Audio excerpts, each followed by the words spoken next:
Hi guys! Welcome back again to my channel. At for today's video nga ay may panibago na namang loan app na lumabas at reviewin natin dahil ang ganda ng ino-offer nito. Medyo matagal na to sa akin, siguro 1 week or 2 weeks na to na na-install ko at ngayon ko pala magagawa ng review. So ayun, buti na nagkaroon na ako ng time at marami-rami pa tayong re-reviewin kaya umpisahan na natin. At dito nga daw sabi sa may ads nila online, ayan, habang nag-i-scroll ako sa my Facebook, meron ako nakita dito na kung 20,000 pesos ang ilo-loan mo dito, ang loan term niya is 91 up to 180 days. At pwede ka daw makapag-loan ng 2,500 up to 50,000 pesos. At ang pinakabongga, pag ngayong araw ka nag-apply ng loan sa kanila, is ngayong araw mo din matatanggap yung ilo-loan mo papunta sa may Gcash mo. Disclaimer nga lang, kung ads na to online, ay alam nyo na kung ano yung personal information na isi-share nyo sa kanila at para malaman nyo din kung talagang maaasahan ba to or hindi. Para hindi na din masayang yung oras nyo sa may pag-a-apply sa kanila. Yan. So dito mabilis ang review lang din at ipapakita ko na agad sa inyo yung exciting part. So ayun, umpisa na natin. At itong loan app nga na to ay ang Pera 247 or Pera 247. Wag na wag muna kayong magda-download or mag-i-install. Make sure lang na napanood nyo muna hanggang dulo yung video na to para hindi agad kayo, ayan, ma-disappoint if ever man na hindi ito legit. Pero ayun, hindi naman natin to patatagalin. Ayan, eto na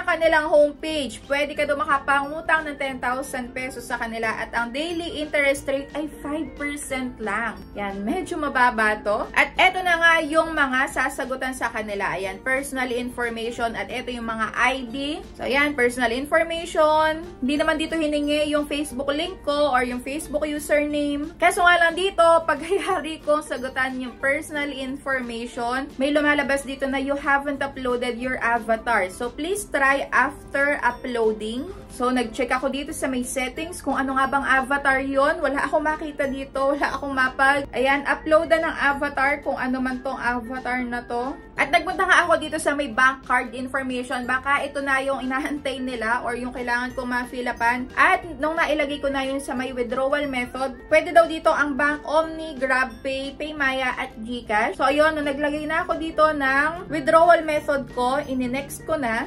Ayan, eto naman yung lumalabas. Hindi maaaring walang laman ang pangalan ng card holder. So, naloloka ako dito, umpisa pa lang, kasi dito nakalagay withdrawal method. So, namili ako. Dito naman sa may withdrawal account, wala ditong mapag-typean ng pangalan talaga. Puro number lang yung lumalabas. Kaya, yung number na lang nung Gcash account ko, yung inilagay ko. At inulit ko lang dito sa may mobile phone number. So, dito nakakaloka dahil nung in-next step ko na, ayan, paulit-ulit lang yung lumalabas. Hindi maaaring walang laman ang pangalan ng card holder. At chinek ko nga ang kanilang, ayan, loan agreement na makikita nga dito sa my settings. Ayan, ito naman ngayon ang lumabas sa kanilang loan agreement. So, nakalagay dito yung kanilang loan rate statement table. At ang term of loan days nga pala is 121 days. At ang annual interest rate ay 24%. At ang interest na delayed ay 2% per month. Service fee ay madededuct na daw na 3% at yung penalty fee 1%. At ang late payment fee ay 3%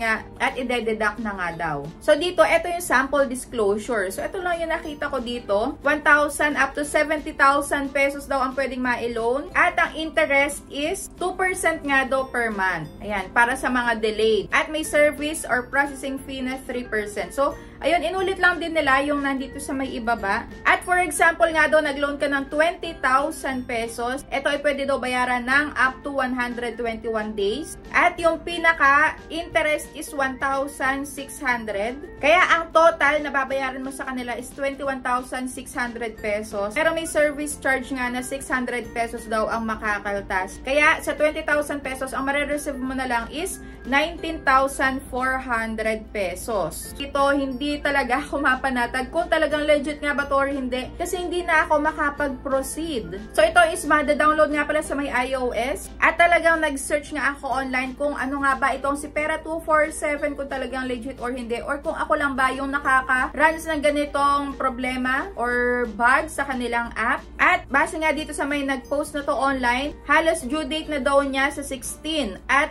20, pero wala daw siyang pambayad. At napag-alaman ko nga na itong si Pera247 ay tinetext daw nila yung contacts nung nanghiram or nangutang. Ayan, kino-contact daw kahit na hindi nakalagay sa may contact references at talagang namamahiya ng sobra. At yung sample na pinakita ko sa inyo kanina, so meron akong nakitang ganitong talagang merong sample computation at hinahanap ko nga kung sino nga ba or kung anong company ito. So ayun, wala akong nakitang company na to ng Pera247. Pero kapag nag-install ka nga din nitong si Pocket Cash, makikita mo dito sa may mga another optional na loan apps na pwede mong utangan is nandito din si Pera247. So siguro magkaka-sister company itong si Honey365 Loan Apple. Ayan, Daily Peso, Rich Loan, Peso to You at Lend Pinoy. Dahil magkakasama to sa may isang loan app na inire-recommend nga din itong mga to.